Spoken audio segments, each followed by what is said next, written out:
Hi, this is Erica Dyer with Incoherent Ramblings of a Crazy Bitch with my producer, Nick. How are you today, Nick? I'm doing good. I'm doing good this week. How are you doing? I'm doing really good. I've had a pretty awesome past couple weeks. Thanks for asking. That's great. That's great. What are we talking about this week? Well, the reason that my past few weeks have been so awesome is because I decided, to check off that bucket list that I wanted to be in the movies. I mean, who wouldn't want to be in the movies, right?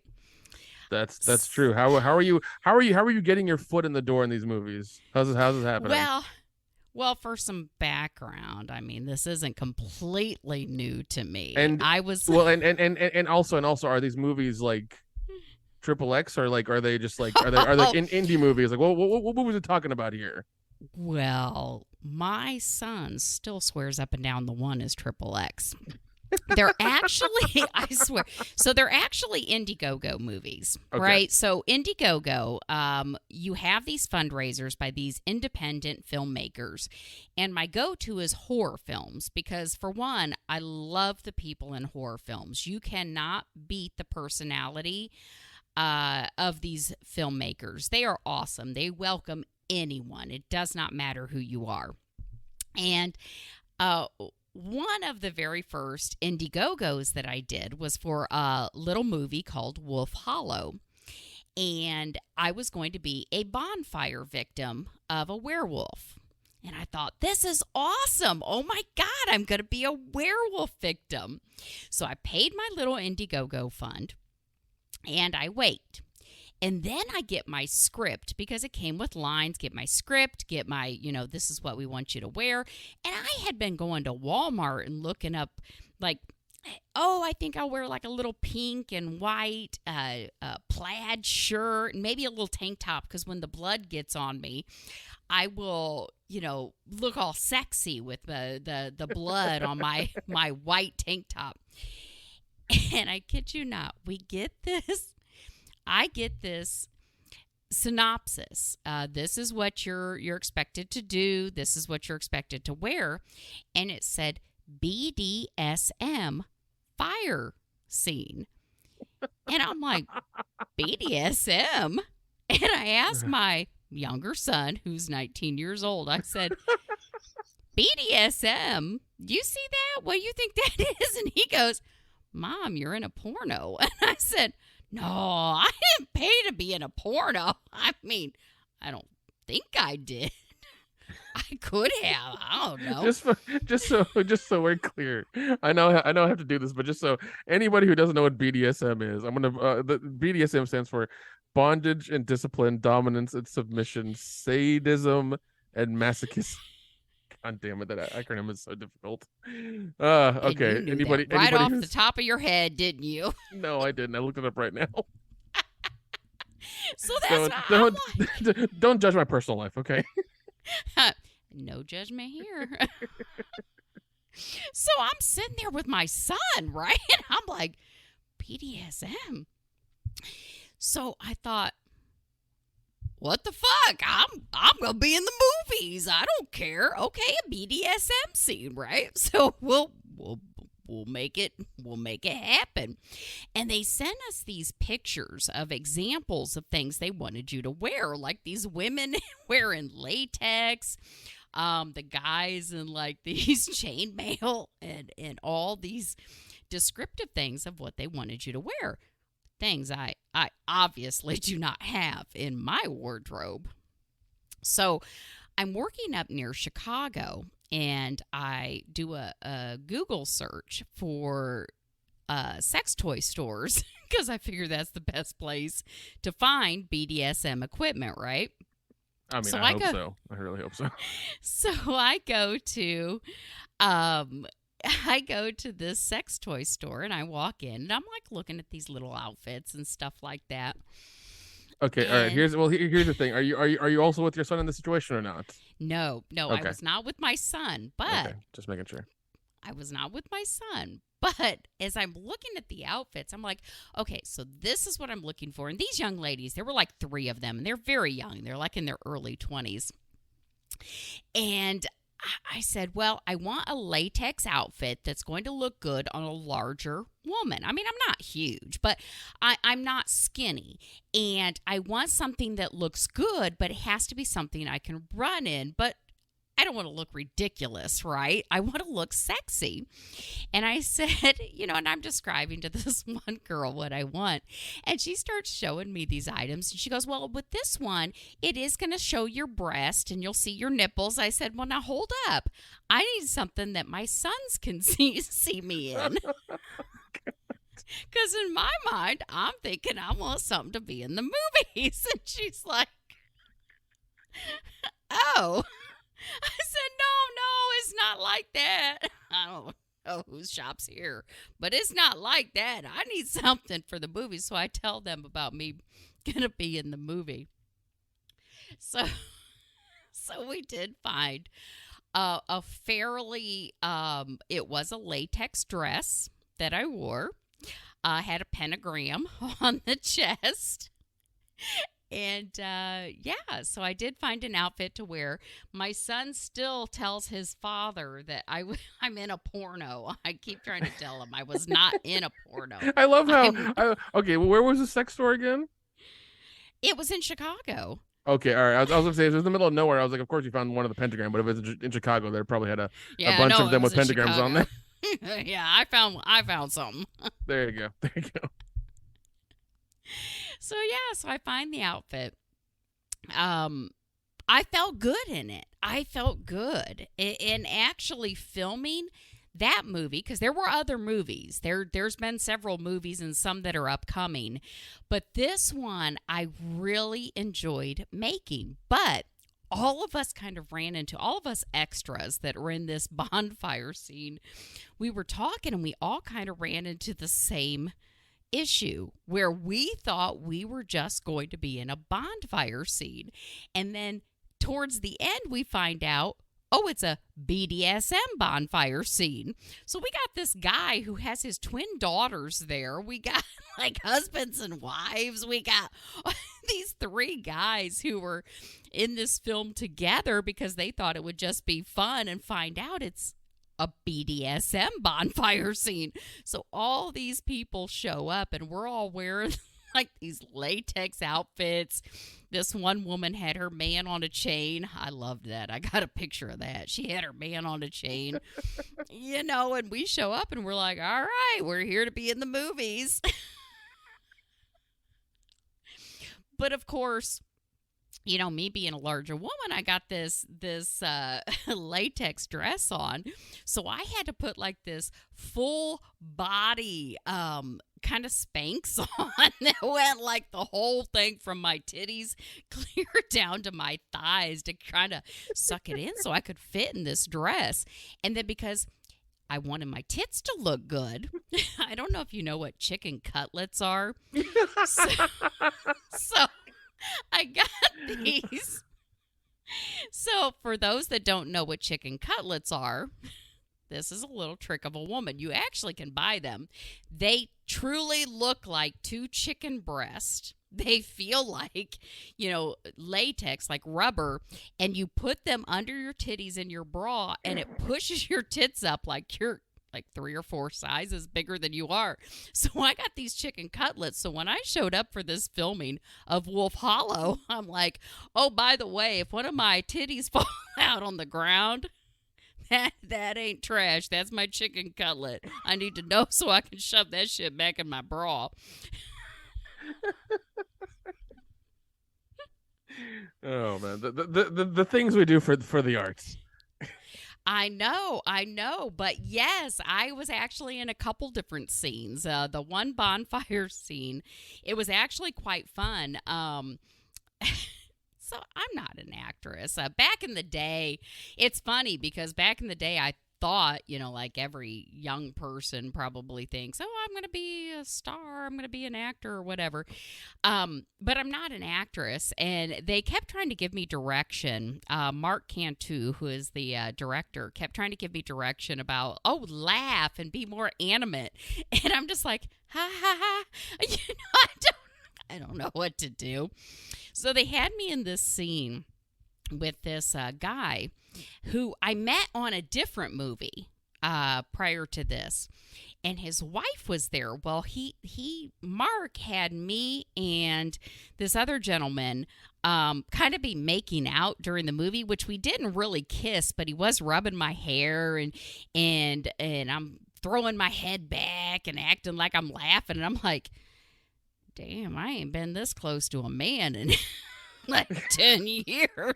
Couldn't you give me one of the single men? Because this dude's wife is sitting right over here, right? No. They had to hose it on after each take. Yeah, I know. They did it like 3 fucking times. I'm like, can we stop already? This man rubbing his hand through my hair and like breathing on my neck. We need to stop. His wife is sitting right over there. Oh, shit. But that was fun. So I do die in a werewolf movie. Another movie that is coming out that I ended up playing a bigger part in than I thought I would was Late Checkout with Felissa Rose. Or Felissa. Wait, hold on. Like Felissa Rose from Sleepaway Camp, Felissa Rose? Yes. Oh my God. Yes. Did you get to talk to her and hang out? Oh yeah. I've met her a few times. So in Late Checkout, I'm not going to give you the plot or anything, but in Late Checkout, this is where I originally met that one gentleman. So when I first showed up, I thought I was just going to be an extra in this movie. It was like I'm a sheriff's deputy in Late Checkout. And I'm like, okay, sheriff's deputy, not a big deal, right? So I show up and I sit there, and it's like, oh God, the call time was 7 o'clock in the morning or some damn shit like that. And it's in the fucking hills of North Carolina. I'm trying to find this damn place that I'm supposed to film at, and my GPS takes me to this house, and I'm like, okay, I think this is the right house. It tells me it's the right house. So I get out and I go and I'm knocking on this door, and I'm like, I'm late. So I'm like knocking, come on, let me in. And they wouldn't open their door. And I'm like, man, motherfuckers, I'm late for this movie. And then I noticed this truck drive past me and go up this drive and kind of go up the hill.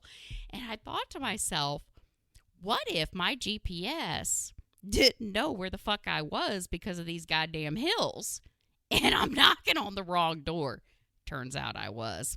So I was knocking on somebody else's door.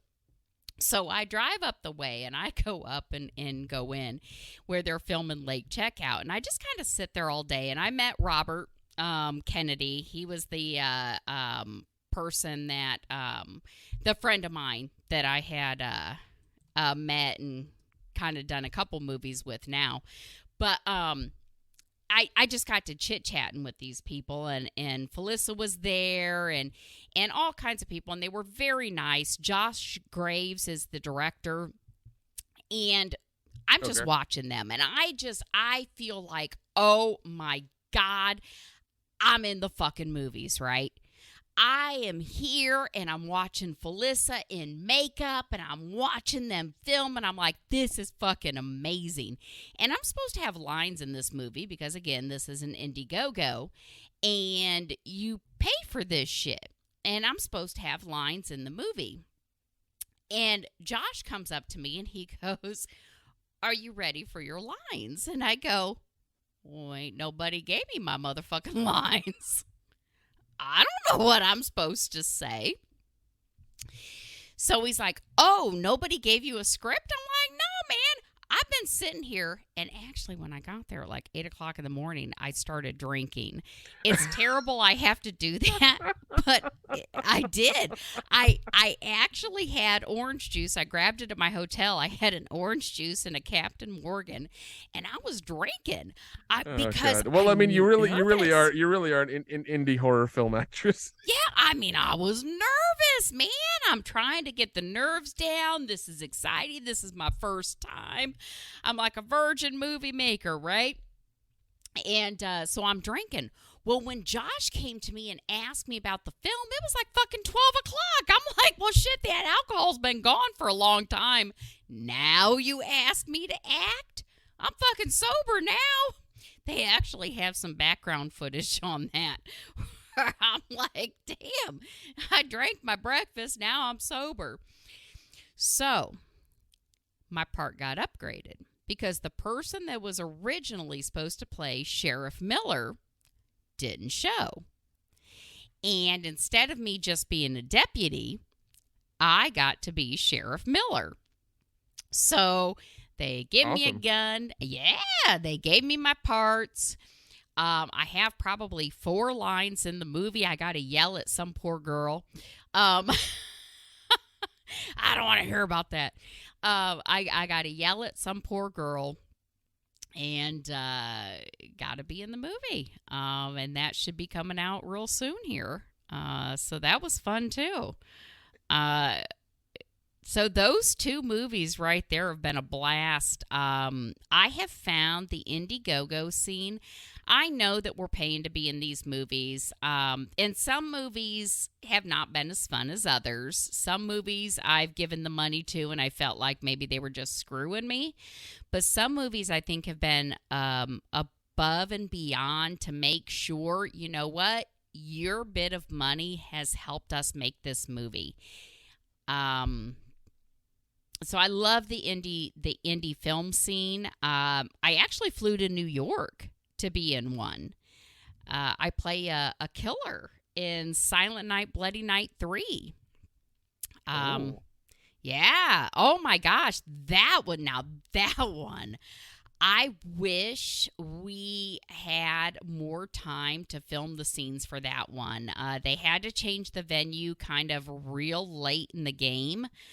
So William Colazzo and I think Julianne Prescott were the ones, the director and the writer and director. I got to New York, so I flew from Chicago because that's where I'm at for work. I flew from Chicago to New York, and I had a hotel in Times Square. Fancy. Yeah, well, you know what? Even fancier. It was paid for by work because all the, I travel for work. But hey, that's neither here nor there. You pile up those. What did you pile those points and just use them? I did, and actually, nice. I billed work for the flight to New York, so I didn't even pay for that. Good for you. Good for you. Hell yeah! Thank you, work. Thank you. So I get there, and Julie and William, the venue that we were supposed to be filming in kind of fell through. So she was devastated. She kept texting me and was like, oh, we're trying to get another place. We're trying to get another place. And I said, you know what? I'm not even stressed about it because I'm in New York. I'm in fucking Times Square for the weekend on work. I work remote. I can work anywhere in the world. And so it didn't bother me, but she made sure, she said, we will film you. So go to film. And I knew I was going to play a killer, so I was asked to wear all black. Well, everything black I had was like really tight, so thank God I was wearing a mask because that shit was not attractive.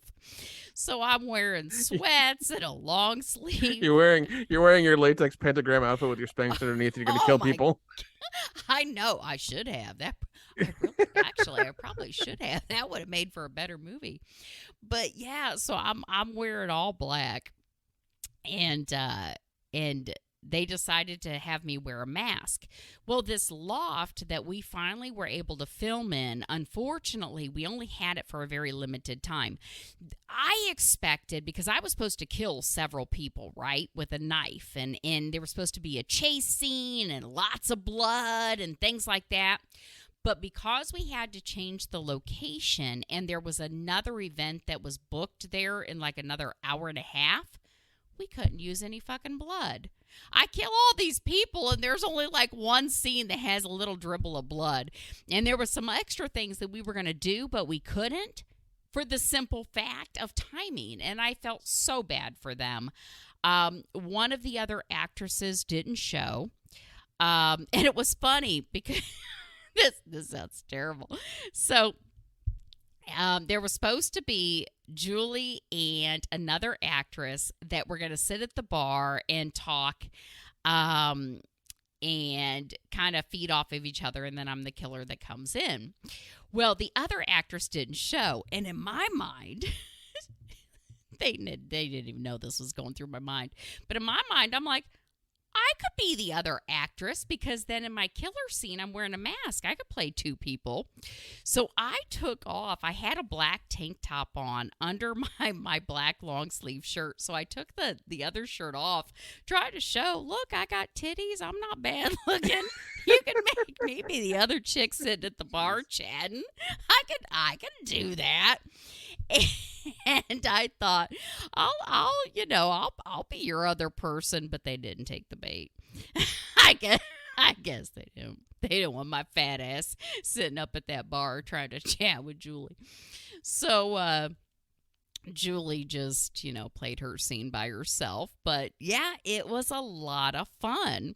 It wasn't so fun walking back from where I was. I was actually at that point several blocks from Times Square, kind of late at night. It was like 10 o'clock at night now. And I'm like walking back to Times Square. Although I will say I didn't have a single issue being in New York by myself. I loved it. Everybody was friendly. Everybody was helpful. I had a blast. And there are some other movies that are going to be upcoming, but those are the three big ones that I think I've done that I'm kind of really proud of. Of course, I'm a producer on several because, you give a little money, you can become a producer. But then I'm also in the Mothman Prophecies, or the Mothman, which is coming up, and they're going to be at the Mothman Festival.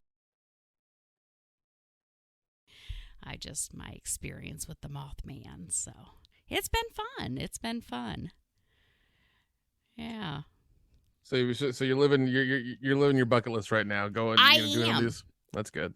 I am. I mean, I'm not even kidding. Back in the day, believe it or not, I used to go to a private Baptist school.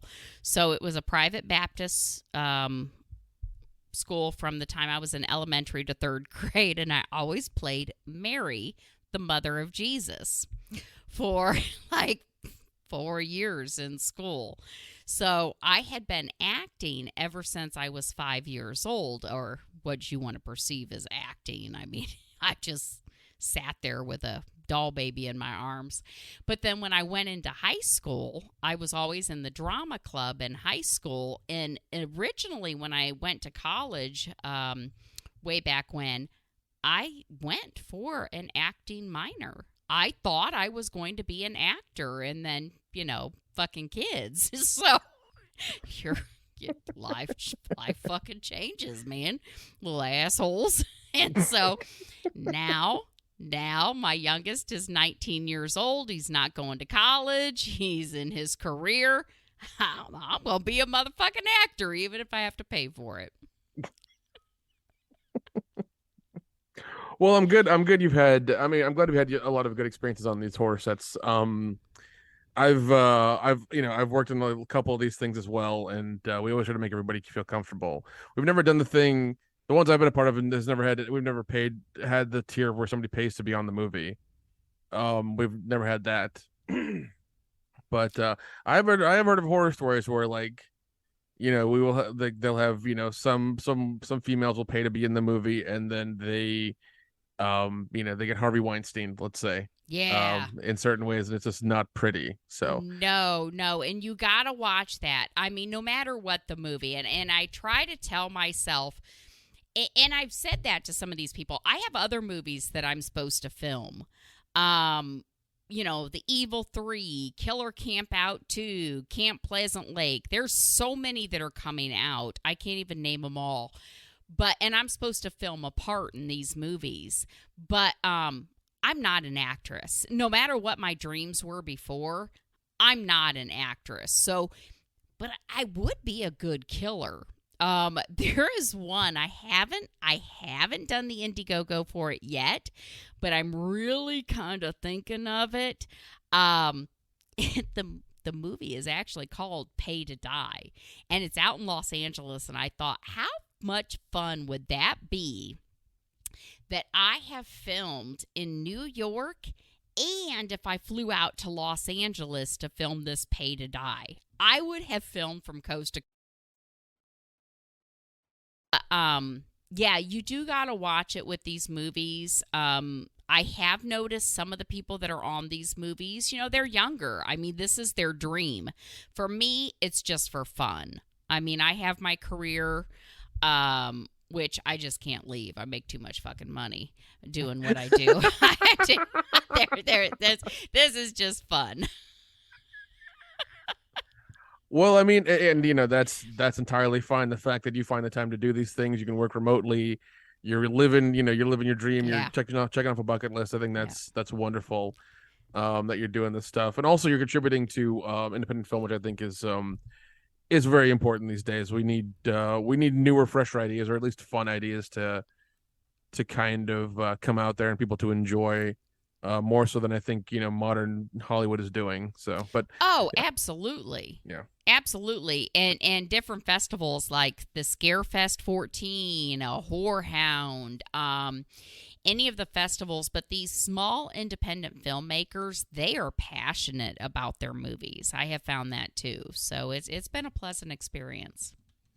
That's good. That's good. I got to get you down to Atlanta and act in some of our stuff Yes. that we make. Or at least try to act. I mean, if you need somebody running around in latex, I'll be there for you. Okay, that's good. That's good. That works.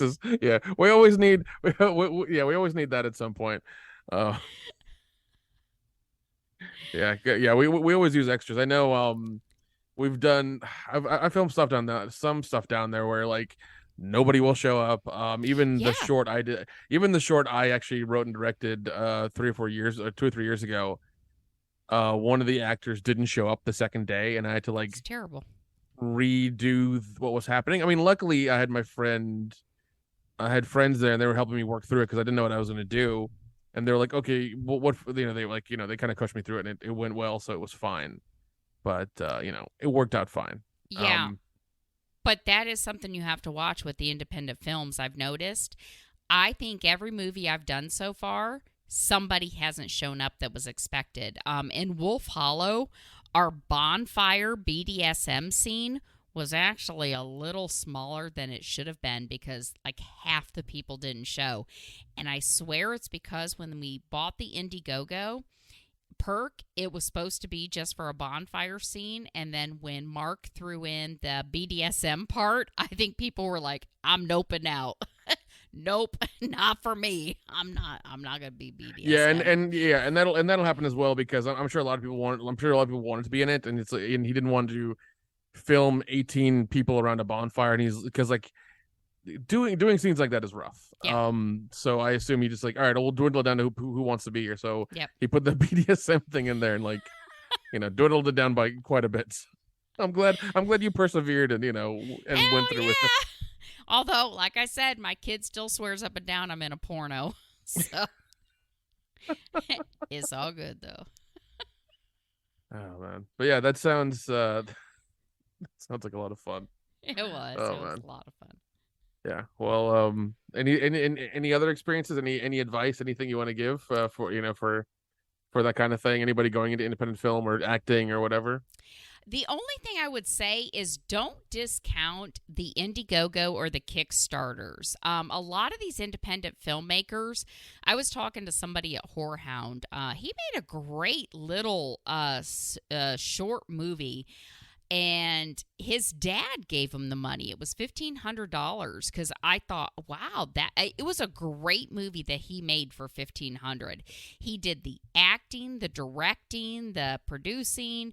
He got his friends involved, and so they did it for $1,500. And I thought, well, how much could he have done if he could have raised $5,000 on Indiegogo or Kickstarter?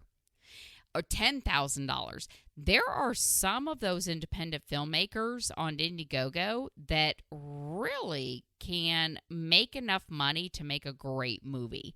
And we need that. We need that. Like I said, the horror genre, I don't think I think it's still something to explore. There's a lot of things we can still do with it. But yeah, take a look at those perks. They are definitely worth it. Well, that's good. That's good to hear that you had a wonderful time.